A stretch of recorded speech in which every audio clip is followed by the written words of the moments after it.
Salute, salute. Salute to God, the Most High, the creator of everything. You know, again, I'm going to cut the intro. There's a lot to cover here, but I want to thank all my new subscribers. I want to thank my day ones. For those who unsubscribe, may you find peace. May you find exactly what you're looking for elsewhere. Um, you know, just salute to God, the Most High, and y'all hit that like button, subscribe button, and things of that nature. Now, here's where I want to go with this. I'll just play the clip first. Let's get into it. Notably, I had to show my ID to get in to see her. But anyway, I was making a video talking actually about how sad I was that the loudest cheering at the rather small event came in support of abortion. When I panned over to the crowd and to her speaking, and I caught something I wasn't expecting. Check it out. Not a lot of energy here, but everyone just cheered and screamed for killing babies. So that was disappointing. Anyway, here she is.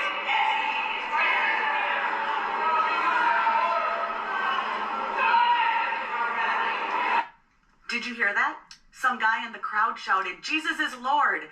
And Kamala said, "I think you're at the wrong rally." And then she said, "Try the smaller one down the street." Everyone laughed and cheered, but I was at that rally. There were almost 7,000 people at it. Today they said there were 2,500. Nobody waiting. Open spaces. I wanted everyone who's a believer to hear that for themselves. Now, and you know what? I'm going to let this play and get to it. Not going to be gaslighted on this. We remember Donald Trump hand-selected 3 members of the United States Supreme Court with the intention that they would undo the protections of Roe v. Wade, and they did as he intended. Oh, you guys are at the wrong rally. That was 2 times now. 2 different angles.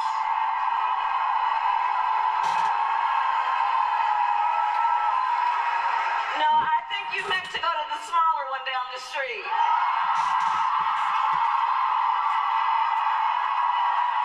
That was 2 angles. Okay, now, you can look this up, or you probably know about this by now, but I'm going to take a whole different angle at this. I'm going to give you a whole different perspective, okay? Y'all see I had to come back to my sanctuary, y'all, for this right here, okay? My thinking room. The angle I want to take with this is with the believers, with anyone who is religious. And the next approach I want to take with this is women.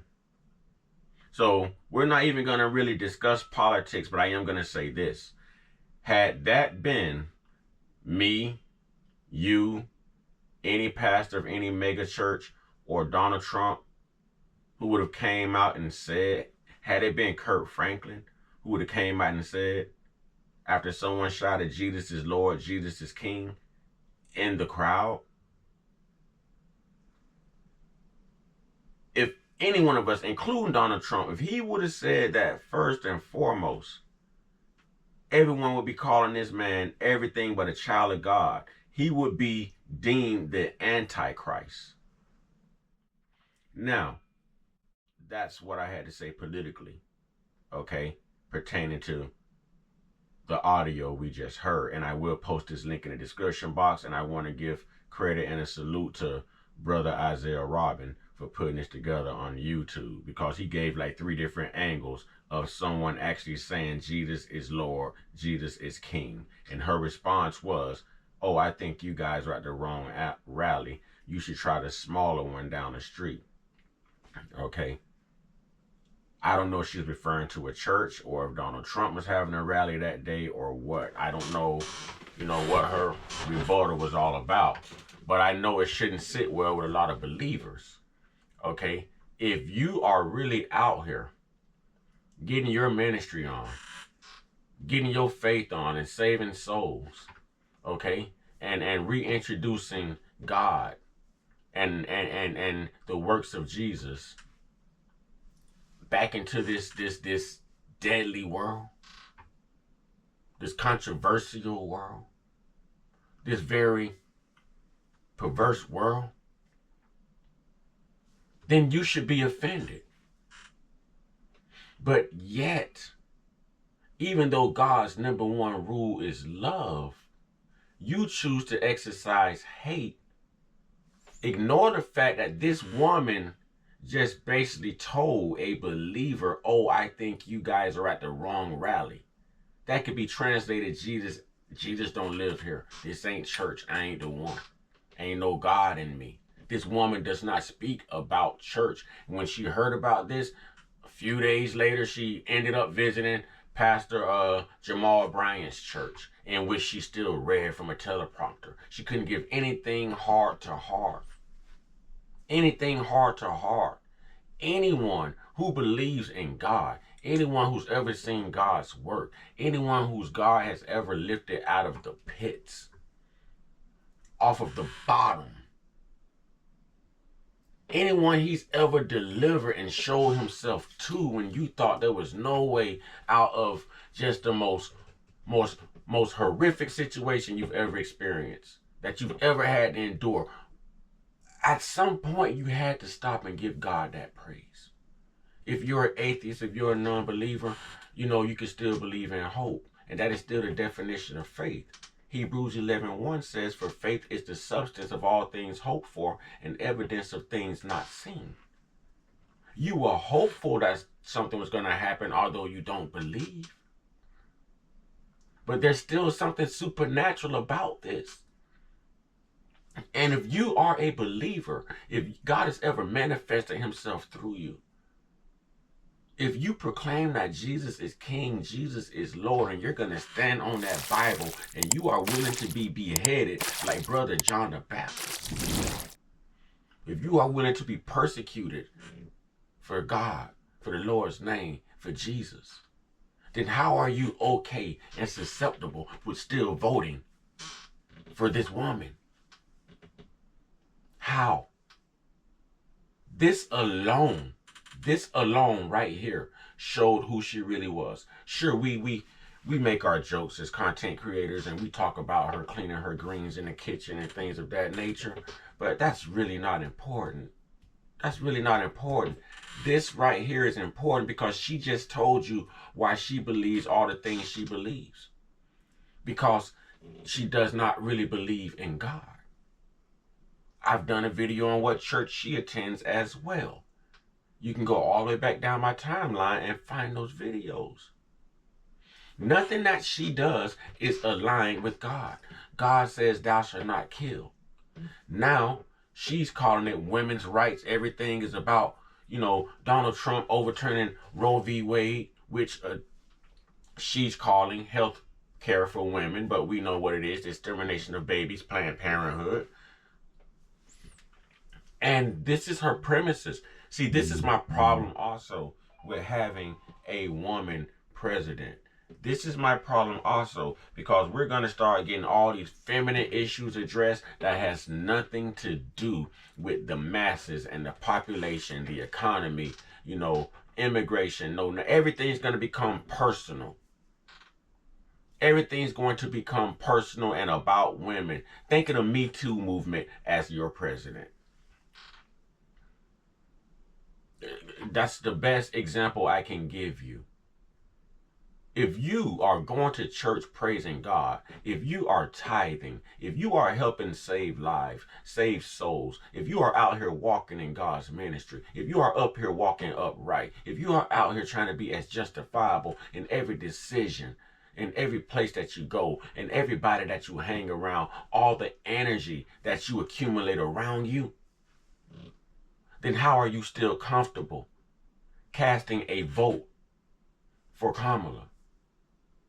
For Kamala, however, to tell someone who shouted, Jesus is King, Jesus is Lord. I think you guys at the wrong rally. Try the smaller one down the road, down the street.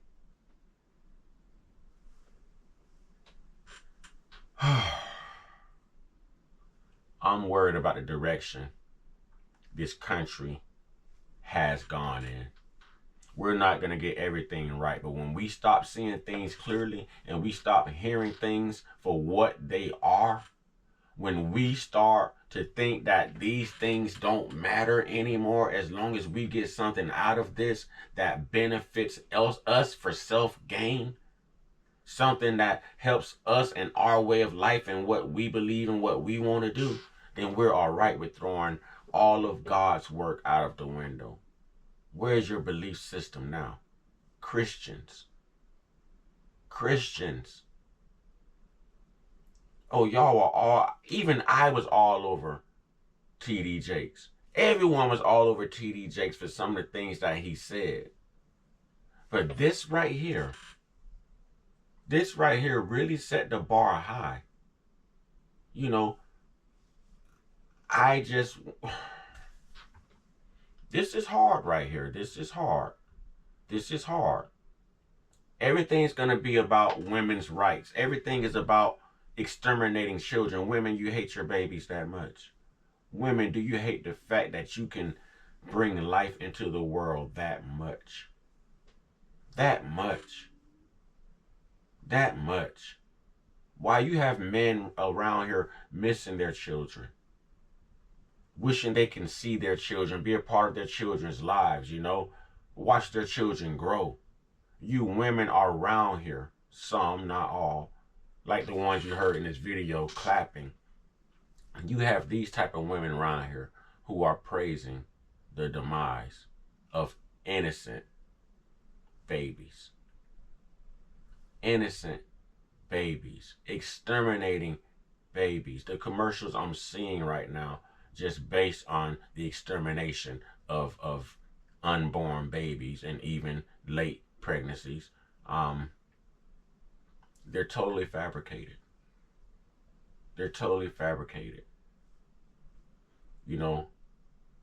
A majority of the Planned Parenthood system is used by women who go out and make mistakes, who weren't careful with their decision making, who aren't ready to have children, who think children are too expensive to raise right now, who thinks that this man isn't good enough to bear this baby for. I don't want to slow down my life right now type of women are using the Planned Parenthood system along with sexually active teenagers. It's not the women on these commercials. Some, let me walk my words back. Yes, there are women who are attacked, molested, and apples, oranges, grapes every day. They're graped every day, okay? Yes. And I'm not saying that those women deserve to bear, such trauma and reminder of, something so terrible that they've gone through. But for those women who are in those categories I named earlier, these are a majority of your women who's using the Planned Parenthood system. And it's not right. Someone chose to give you life, and in return, you're going to take a life. You're going to play a sub-deity to God. Yes.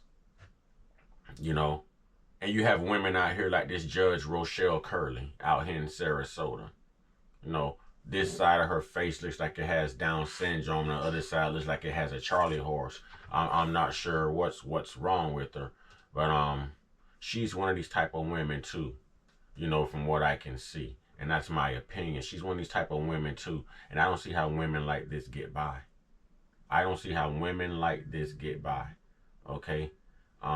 There's just a lot that we need to address and readdress. There's a lot that the religious community should be cautious of, should be alerted of, should be aware of right now pertaining to this individual alone. But yet everyone's so blinded by hate that we can't even see that she's anti-God.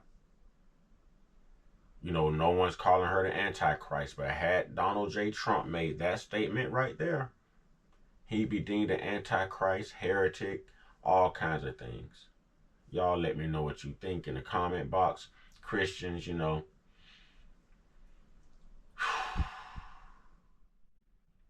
this right here, I think Christians missed their mark on this one.